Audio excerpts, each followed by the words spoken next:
The world held its breath. With a single unexpected decision, Prime Minister Ibrahim Traoré had thrown the global stage into disarray. Namibia has spoken. The Americans must go. It was a moment no one saw coming, a seismic event that rippled through every corner of the world, challenging power structures, alliances, and the very fabric of diplomacy. Introduction and setup. Namibia, a land of stark beauty and deep contrasts, had long lived in the shadows of global diplomacy. Its deserts stretched endlessly, mirroring the silence in its people's hearts, the quiet yearning for sovereignty. The winds that swept across its red sands whispered of a past that refused to be forgotten, one of colonization, exploitation, and a long, painful fight for freedom. Yet as the sun set behind the Dune 7, casting long shadows across the land, a new day was dawning, one that would turn the tides of history. At the center of this movement was Ibrahim Traoré, the young Prime Minister of Burkina Faso, a figure who had risen from the chaos of war to take a stand against the most powerful forces in the world. Traoré's leadership was a beacon of hope for many in Africa. But now, his words, his decisions, would send shockwaves far beyond the Sahel. The camera zooms in on the worn but determined face of Traoré as he steps onto a stage in an African summit, the backdrop a vast map of the continent. The room is filled with leaders, diplomats, and global media.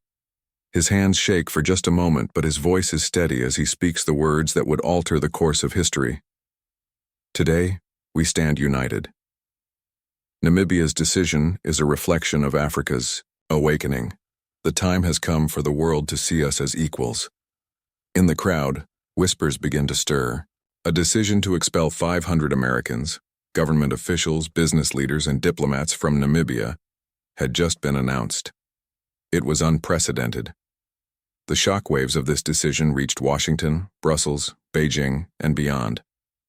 It was a moment no one could ignore. Conflict or challenge introduced. The room erupted into chaos. The cameras flashed, the journalists scrambled for answers, and leaders murmured among themselves. Namibia had made its bold move, but it was clear this wasn't just about Namibia. It was about the rise of Africa as a global force. Meanwhile, in the heart of the United States, President Trump's administration was blindsided. The White House was a flurry of activity as they tried to comprehend the ramifications of Traoré's speech. Was this a declaration of war or a diplomatic statement of independence? But the tension wasn't just in the corridors of power. It was in the lives of ordinary people too. On the streets of Windhoek, Namibia's capital, crowds gathered to watch the news. Among them was Repercussions, a young woman whose father had fought in the Namibian War of Independence. She had grown up with stories of oppression, sacrifice, and the long road to freedom. Now she stood with tears in her eyes as she watched the Prime Minister's words unfold on the screen. For her, this wasn't just politics. It was personal. "I can't believe this is happening," she whispered to herself. "The world is changing." But change didn't come without its costs. As Traoré's decision began to set the world on edge, a storm was brewing, one that would test the limits of diplomacy, loyalty, and justice. Midpoint revelation or twist days passed, and the world's leaders scrambled to respond. But the true weight of Traoré's decision became clearer as the days wore on. The expulsion wasn't just an act of defiance. It was part of a larger, more calculated strategy. Traoré, it seemed, had been in the shadows, working behind the scenes with several African nations. This wasn't just Namibia's decision. It was a continental movement, a coalition of African nations rising together to reclaim their sovereignty, their dignity, and their future. The twist came when Traoré's past began to resurface in the international press. In an investigative report, it was revealed that he had been involved in clandestine discussions with world leaders for years. His rise to power had not been an accident. It had been a series of carefully orchestrated moves culminating in this bold, unprecedented statement.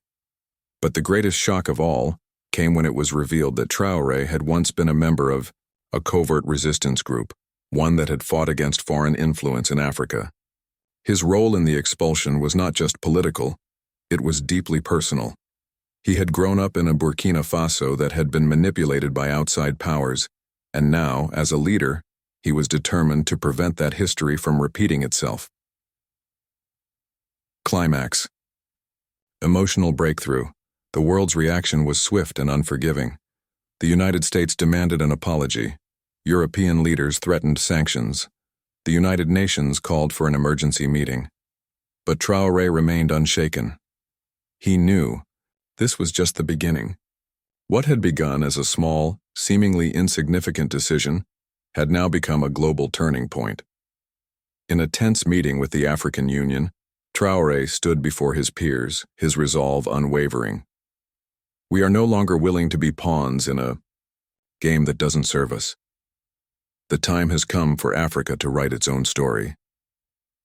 Repercussions, now at the heart of the protests in Windhoek, stood in front of the Namibian parliament, holding a sign that read, "For our future." Her father, now an elder, had been the one to teach her the importance of standing firm in the face of adversity. She had been a child of war, but now she was a woman of peace. She had seen the pain of colonization and the weight of foreign influence, and now, she too felt the surge of hope as her nation stood tall. The world watched in silence as Namibia'S borders were closed to foreign diplomats and businessmen. The expulsion was complete, but more than just a political move, it was a symbol of Africa's self-determination. A message sent to the world. No longer would Africa bow to the whims of external powers. It was time for the continent to stand on its own. Resolution and quiet closure. As the dust settled, the world slowly began to realize the enormity of what had transpired. Traoré's bold stance had forced nations to confront their biases and assumptions about Africa. The expulsion wasn't just about Namibia, it was about a new vision for the continent. A vision that demanded respect, autonomy, and recognition.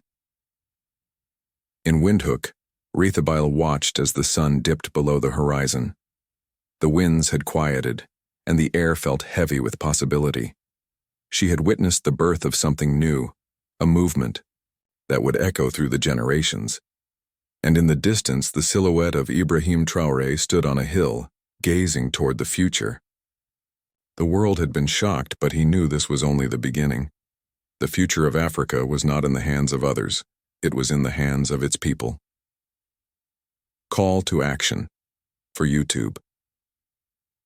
If this story touched your heart, consider subscribing for more inspiring tales of hope, healing, and unexpected kindness.